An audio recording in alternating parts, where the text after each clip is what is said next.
Nous sommes toujours dans le livre de 1 Samuel 30, 18 à 20, où nous sommes en train d'expliquer depuis hier, dimanche, que tout doit changer.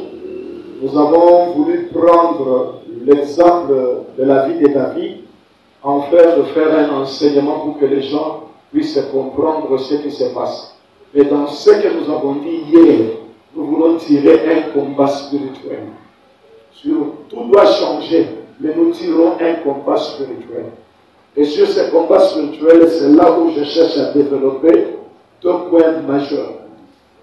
Ces deux points, c'est que dans la vie de David, à part les combats internes ou les combats dans la maison, ou l'ennemi dans la maison, il y a aussi l'ennemi à l'extérieur de la maison.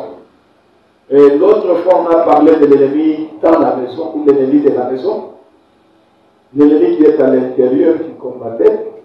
Et cette fois-ci, nous parlons de l'ennemi qui est à l'extérieur de la maison. Et je reprends toujours le cas de David. En utilisant ce verset de 1 Samuel 30, 18 à 20, au début, là-bas, on est en train de nous parler d'Amélécites. Quand on parle d'Amélécites, c'est une tribu qui n'était pas la tribu d'Israël. Mais avant que David puisse monter dans la gloire, David, c'est suite à un combat, suite à une victoire, avec un certain Goliath, mais qu'il était philistin. C'est suite à ce combat que la renommée de David est devenue supérieure par rapport à la renommée de Saoul qui était roi. Pourtant, David n'était pas encore roi. Qu'est-ce que je cherche à expliquer? Je cherche à expliquer des choses. J'explique que la première des choses, c'est que dans le combat, il y a des ennemis qu'on connaît. Quand David arrivait sur le champ de bataille, David, il avait Dieu. Il avait la grâce. Mais il a trouvé sur le champ de bataille, ceux qui étaient sur le champ de bataille, il était de même côté que David parce que c'était des Juifs. Il combattait le même combat avec les Philistins. Et quand David est venu, ça lui a aidé. On lui a mis au courant que nous avons un combat avec les Philistins par Goliath, par la main de Goliath. Est-ce que j'ai bien expliqué? J'explique ceci. Il y a certains combats que nous connaissons à partir de nos frères et sœurs, avec la famille chrétienne. Nous connaissons par les enseignements, nous connaissons par les prédications que voilà comment on attaque des gens, comment on attaque des chrétiens, voilà comment certains combats se passent, même si tu n'as jamais combattu, même si tu étais distrait, mais le fait qu'on te mettra au courant, quand tu le verras, tu sauras déjà que ça c'est un combat. David ne savait pas. Mais en venant, on lui a mis au courant de ce qui s'est passé. C'est comme ça qu'il devait se positionner. Non pas du côté des ennemis, mais du côté des enfants d'Israël. C'est qu'il devait avoir déjà un sentiment de défendre sa patrie. Il devait déjà avoir un sentiment de défendre pour son peuple, parce qu'il ne pouvait pas accepter que son peuple aille à l'esclavagisme. Ça, c'est le premier trait d'un combat spirituel. C'est qu'il y a certaines connaissances. Je peux venir dans le monde, je ne connaissais pas. Je ne savais pas. Comme David venait du champ, là où il gardait les brebis, il ne connaissait pas. Il était au courant de rien. Mais en arrivant là où il y avait ses frères, là où il y avait l'église, il a appris que nous sommes combattus. Voilà comment nous sommes combattus. Chaque matin, une personne se lève de ce côté là-bas pour lancer les défis. Il était au courant et il devait se disposer pour ce combat. C'est que quand on vient dans l'église montre à plusieurs comment les combats spirituels se passent. Ça pourrait venir des familles, ça pourrait venir des quartiers, mais voilà les caractéristiques du combat spirituel. Voilà les signes dans des songes, voilà les signes physiques, voilà les signes spirituels. Et tout ça, c'est pour vous mettre le puce à l'oreille, afin que vous sachiez. Maintenant, comme vous ne voudrez pas que ces Goliaths vous prennent en esclavagisme, c'est que tu prendras la décision de combattre. Et ta victoire sera ta victoire et la victoire de ta famille et la victoire de ton peuple. Ça, c'est la première catégorie de combat spirituel que nous engageons. Ce qu'on nous a dit, ce qu'on nous a montré, ce qu'on nous a annoncé, ce qu'on nous a enseigné, ce qu'on nous a expliqué, nous a fait une connaissance et nous nous basons sur cette connaissance pour refuser, pour détruire, pour anéantir l'ancienne alliance et devenir maintenant dans la nouvelle alliance qui est de Christ. C'est qu'en soi, en venant ici, c'est une volonté dans chacun pour sortir de son ancienne vie. Mais de lui-même, il ne pourrait pas en sortir. C'est pour cela qu'il y a l'Église, il y a les enseignants qui lui ajoutent certaines connaissances, qui lui facilitent certaines choses, qui pourrait voir, qui pourrait connaître, mais sans avoir la connaissance exacte de comment procéder, comment le faire ou en sortir. C'est que l'Église explique certaines choses qui est à la connaissance de tout le monde. Parfois, on en parle sur la rue, on en parle dans la musique, on en parle dans des danses, il y a des gestes, il y a des signes, mais tout ça, parfois par ignorance du danser, parfois par ignorance du chanter, ne connaissant pas réellement ce qui était fait comme cri, ne connaissant pas réellement ce qui était fait comme geste, mais aujourd'hui, à la lumière de la parole de Dieu qui est Christ, on te l'explique pour que tu puisses prendre la décision d'en sortir.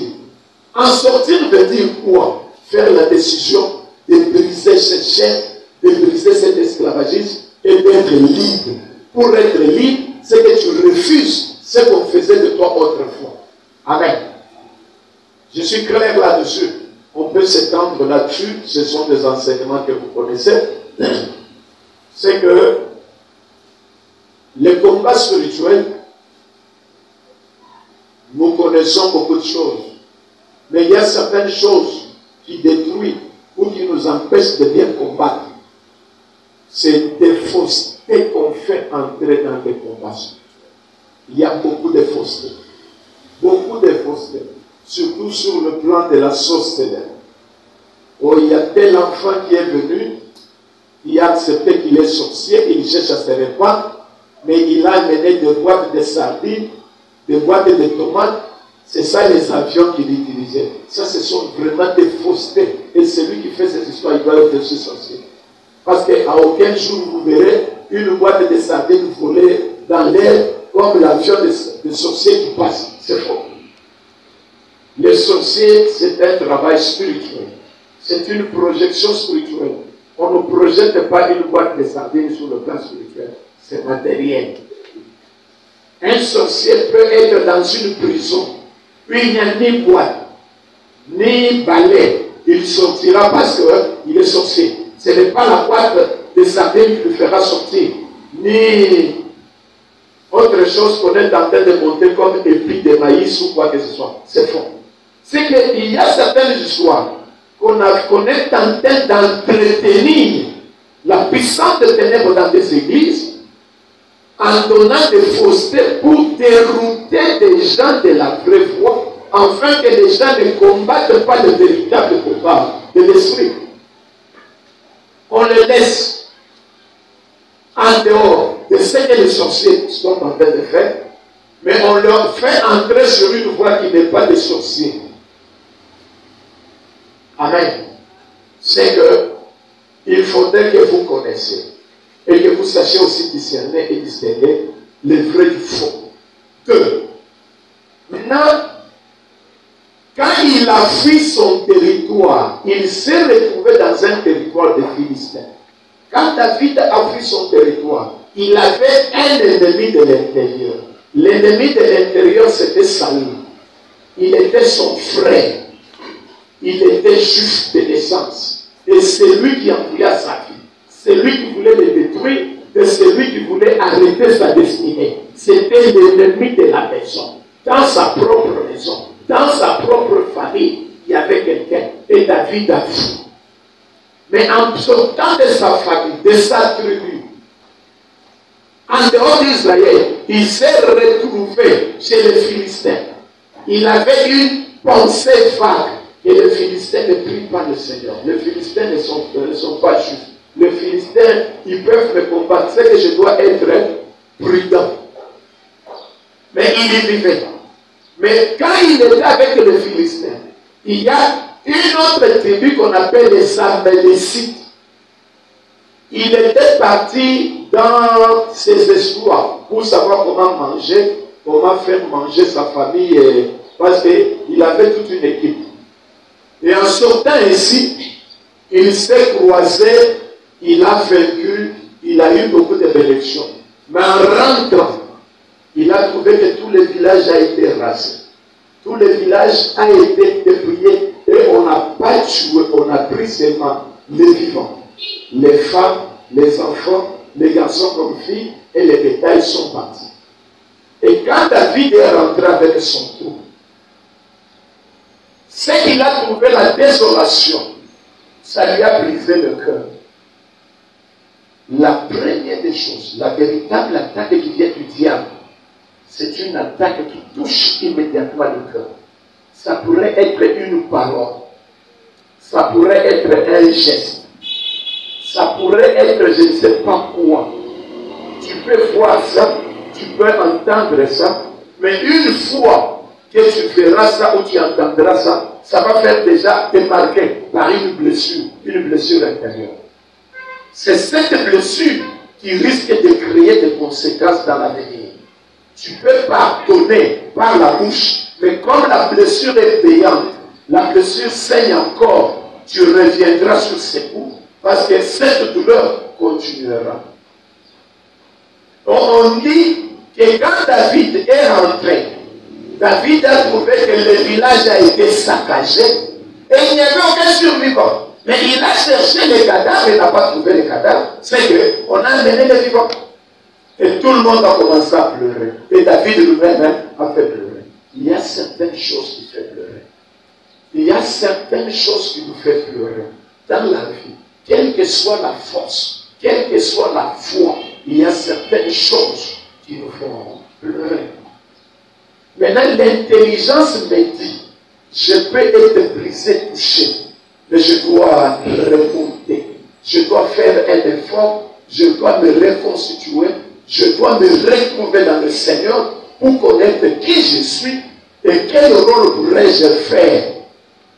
Ne te laisse pas abattre par ce qui est arrivé. Ne te laisse pas abattre. Oui, nous sommes des humains. Oui, nous avons des émotions, des sentiments. Mais au-delà des émotions, des sentiments, l'Esprit de Dieu est en train de nous soutenir. L'Esprit de Dieu est en train de nous valoriser. Au-delà de la profondeur où le malheur nous a enfoncés, au-delà de la profondeur où l'information qui nous est venue nous a abattus, l'Esprit de Dieu est au secours pour nous remonter afin que nous ne puissions pas quitter la position que Dieu nous a placée, parce que c'est sur cette position que nous avons un rôle à jouer. Un rôle à jouer, non pas seulement pour nous, mais pour tous ceux qui sont avec nous, pour leur aujourd'hui et leur demain. C'est que tu es utile, non pas seulement pour toi, mais pour ceux qui sont avec toi. Mais pour que tu sois, et tu révèles cette utilité, ce n'est ni par ta force, ni par ta puissance, c'est par la grâce que Dieu a donnée, la grâce que Dieu t'a faite.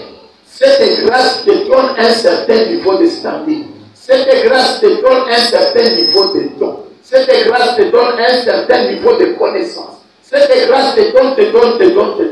Maintenant, sur ce niveau, c'est là ton siège. Agis là. C'est là ton bureau. Agis là. Et quand tu agiras là où Dieu t'a placé, la grâce que tu as se répandra comme la rosée. Se répandra et les autres en bénéficieront.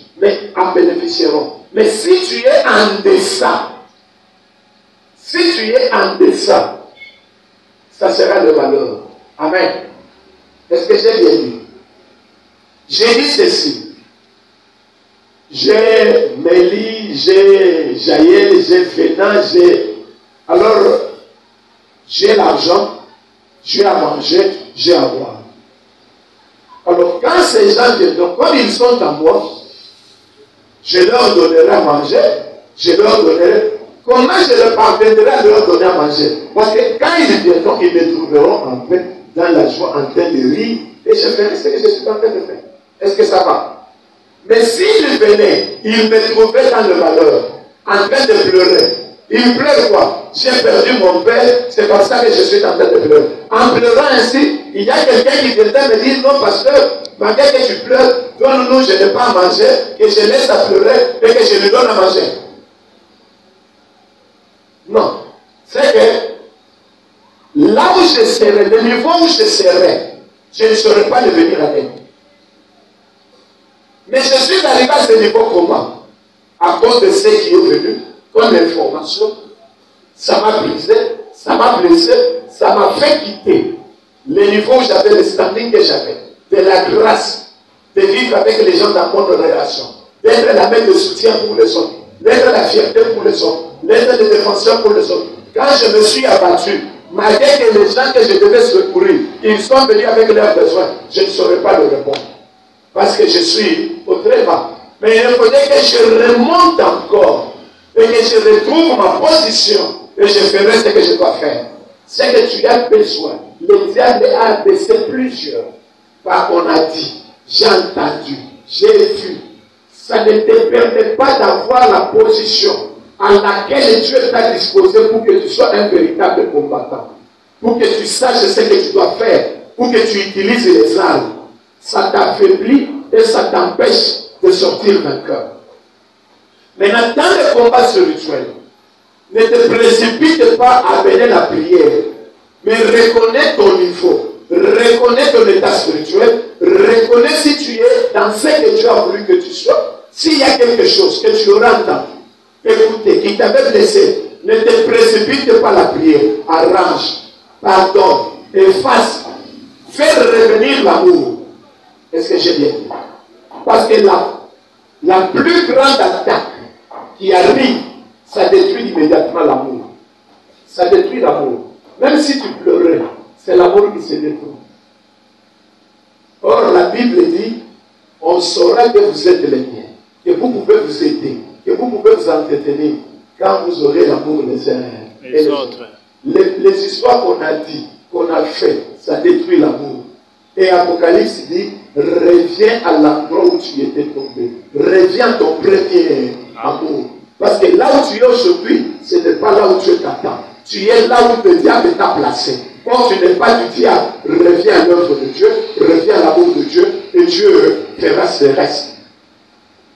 C'est que dans la vie, quand j'explique, je suis en train de vouloir dire à plusieurs personnes que les Amélécites ont trouvé David qui était en dehors de sa contrée habituelle qui est Israël, qui avait l'intelligence et la sagesse de combattre, mais il connaissait le combat des informations qu'il avait.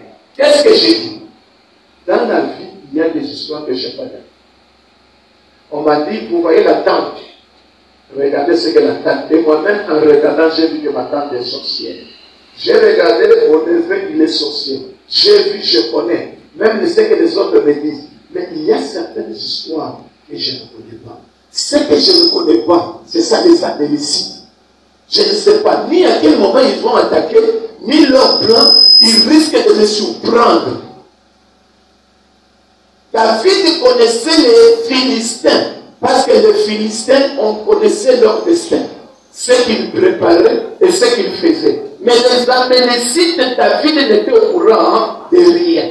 C'est comme ça que dans les combats spirituels, nous avons les Philistins de ce que nous connaissons.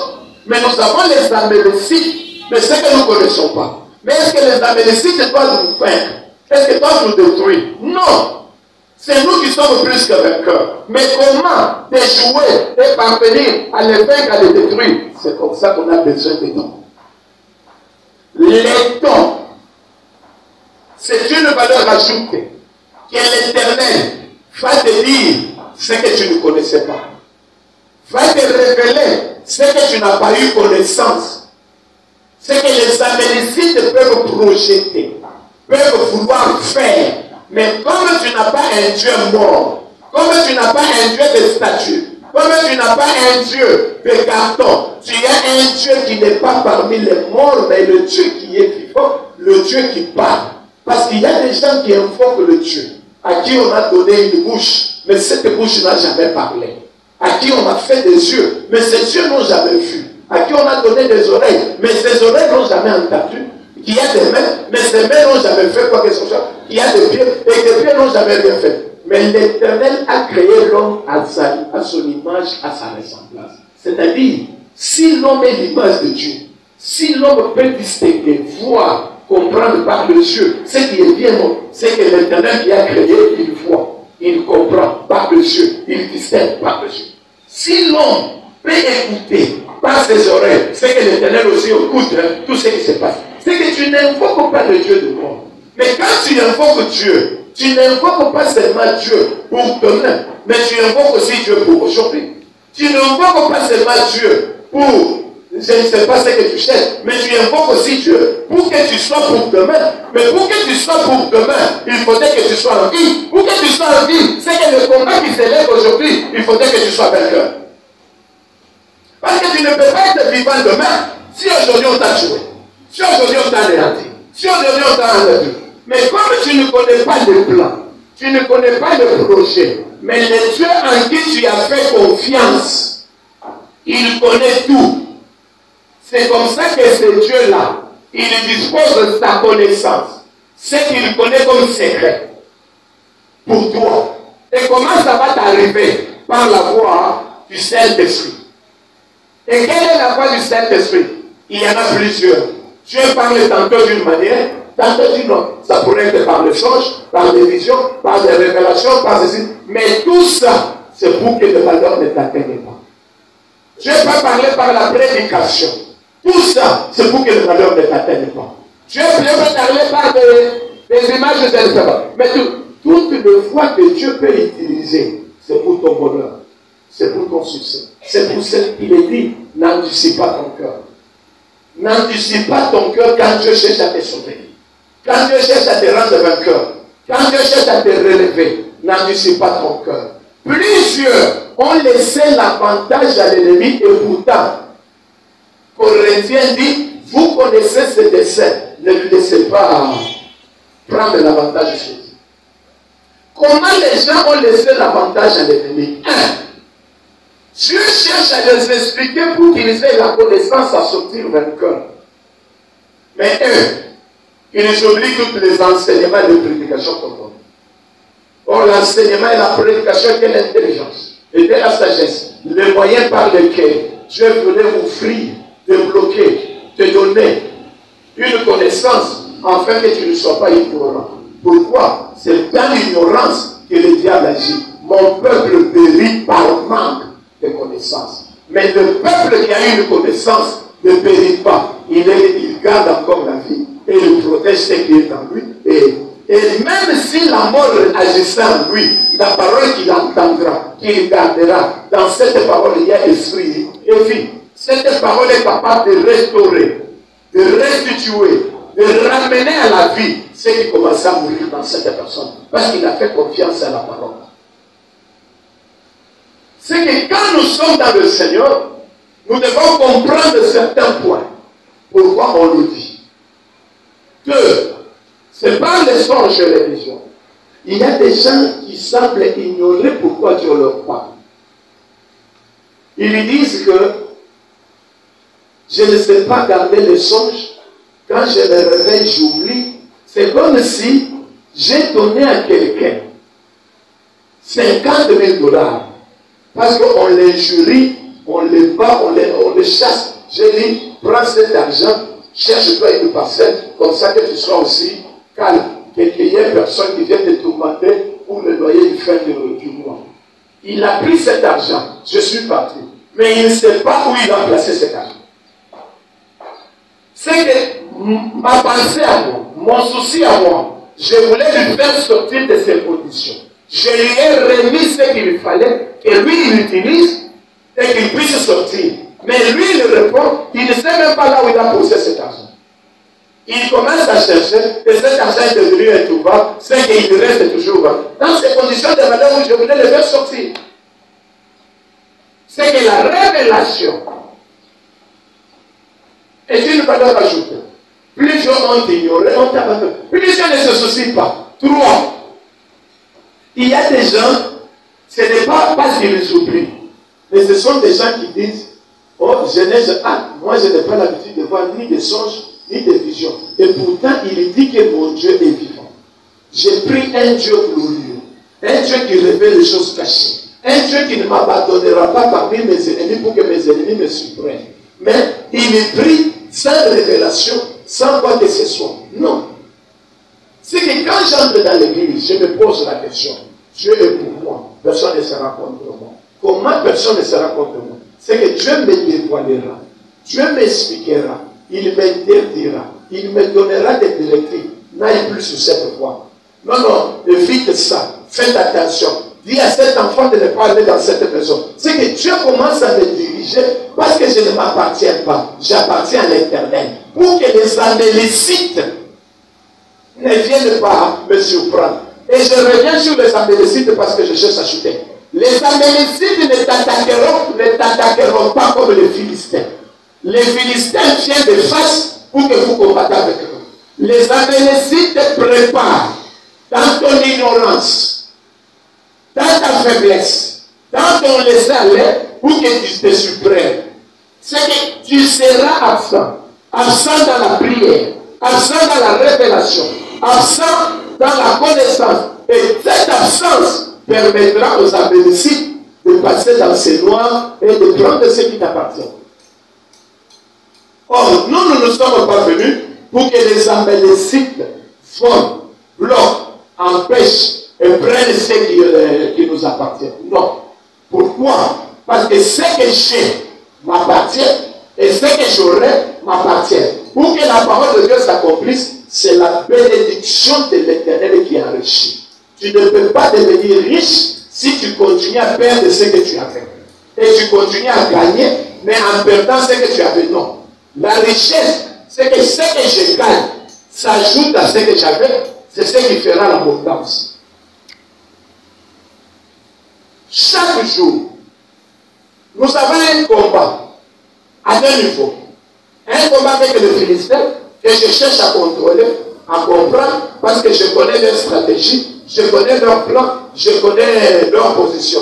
Mais il y a aussi les Amélécites que je ne connais pas encore, ni leur position. S'ils peuvent venir sous forme de chef, s'ils peuvent venir ceci, mais ce qui est bon, et ce qui est bien, et ce qui est bon pour moi, et je sois toujours prêt à tout moment.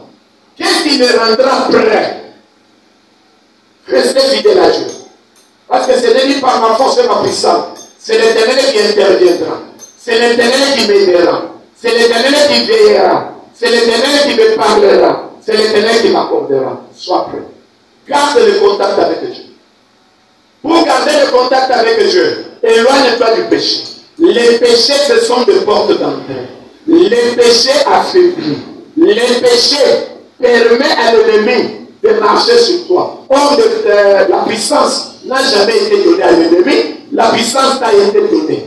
Mais pour que la puissance te soit gardée et que tu puisses l'utiliser, sois fidèle à Dieu. Évitez les péchés. Fuyez les péchés. Les péchés amènent à la mort. Les péchés amènent à la destruction. Les péchés amènent au malheur, à la misère, à la souffrance. C'est que dans ta pensée, dans tes actions, quand tes actions viennent de ta pensée, que tout ce que tu es en train de penser soit favorable, de valeur honorable, et tu commences à penser des choses honorables. Ne pense pas sur ce qui pourrait nous séparer.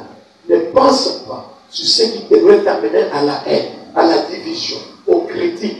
Ayez des pensées morales, les pensées qui relèvent, les pensées qui fortifient, les pensées qui encouragent. Et si c'est ça la valeur de tes pensées, tes actions ne seront que suite à tes pensées.